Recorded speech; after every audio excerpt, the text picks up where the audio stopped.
Hello everyone, I'm Sundar Iyer and I'll be carrying you through the second portion of this training kit where we'll take our animated character out of XSI and into Ogre, the game rendering engine that we'll be using.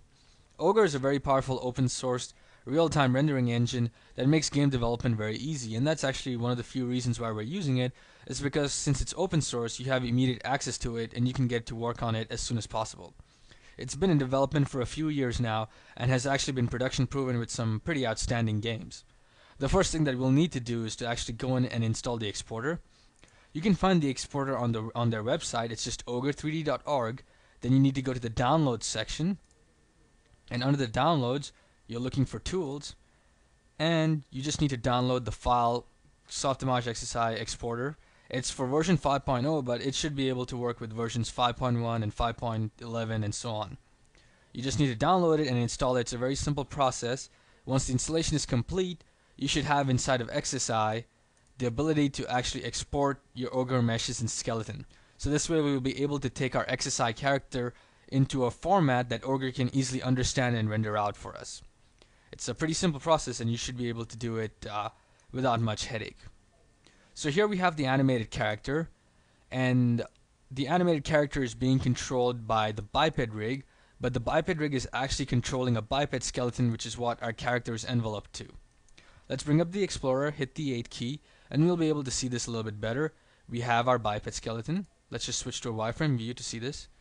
Middle click it, and that's our biped skeleton, as you can see. And if you middle click the biped model, you'll see our biped rig. The biped skeleton is constrained to the different bones in the biped rig, which is why anytime we go in and start manipulating our character, it's going to go down the connections, it's going to manipulate the rig control. The rig control is going to manipulate the biped rig spine, which is going to go further down and control the skeleton bones, which will further deform our character. So we've got that going on here, which was set up very easily with the auto rig system. So that's one of the really good things about the CDK, is it lets us use some of XSI's powerful rigging tools, but still we can still take it all down into a very simple skeleton that our game engine can easily process without breaking too much of a sweat. Now what we have to do is we need to bake all the animation down from the biped into the biped skeleton.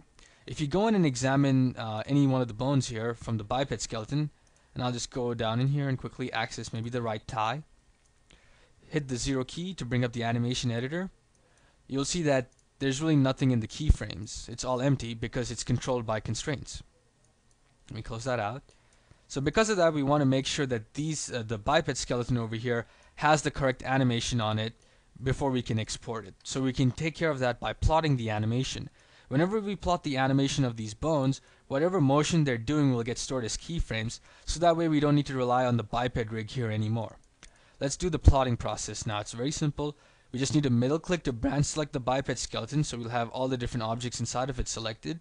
Then we'll need to select them individually, so just go to the select panel here, left click it, and just do select child nodes. So now we'll have all these objects individually selected. You can see in the selection filter here, or the selection field here, that we have 101 objects selected, which seems right.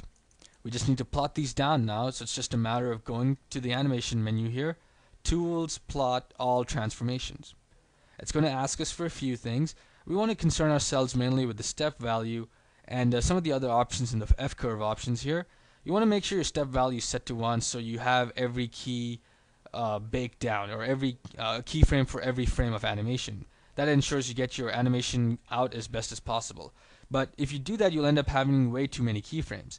What I usually like to do is to go in here and turn on fit plotted values. That way it'll go ahead and kind of approximate our F-curves, so we don't have too many unnecessary keyframes. It just keeps things nice and clean, which is good in terms of efficiency.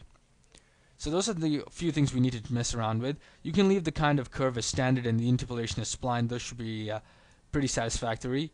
Once you have all of these options set to your liking, just click OK. And now you can see it's plotting out the animation. And a good way of seeing this confirmation is you'll notice that the skeleton or the character is deformed very unusually. This deformation is happening because of a double transformation effect. The mesh here is controlled by this biped skeleton that now has animated keyframes on it, but these animated keyframes are being offset by the biped rig's animation. So that's why we're having this double transformation effect that makes our character look like he's in a lot of pain. Now, one way of fixing this is to go in and remove or mute the constraint relationship between the biped skeleton and the biped rig. So let's go in and take care of that. It's very simple. You just need to have all of these parts selected. If you don't, just branch select and select all the children nodes. What we need to do then is go to the constraint panel. So let's just left click here, and I'm going to tear this off so we can get a hold of the option or the command that we need to execute. What we want to do is we want to remove all the constraints on the selected bones here. They're all selected. Just click on constraint, remove constraint, and what it'll do is it'll get rid of all the different constraints between the biped rig and the biped skeleton. If you rewind and play this, you should be able to see that your character is not animated properly.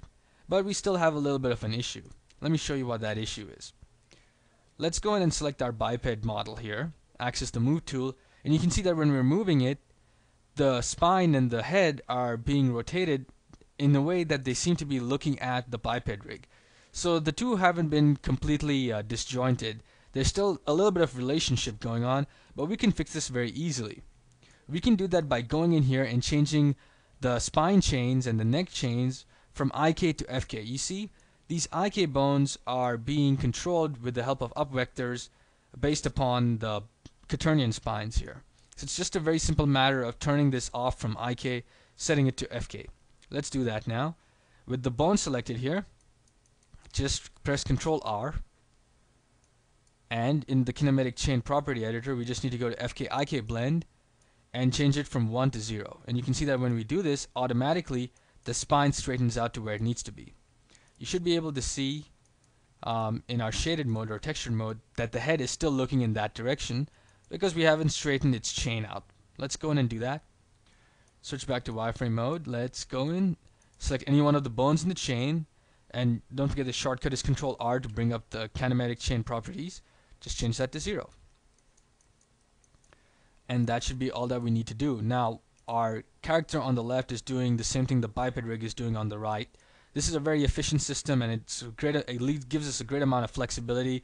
We can use all of XSI's crazy cool rigging tools like the tails and so on, and we can use those without worrying about how to get it into a format the game engine can understand, because all of it is just getting plotted down into simple bones, which most game engines can take. In fact, with this technique, we can very easily export it to the DirectX format as well, the .x format. So right now we have the animation on our character's bones. Now we just need to make sure that we put this in a mixer. Ogre's exporter works best when your animation is in the mixer, so we'll need to do that, and we'll take care of it in the next lesson.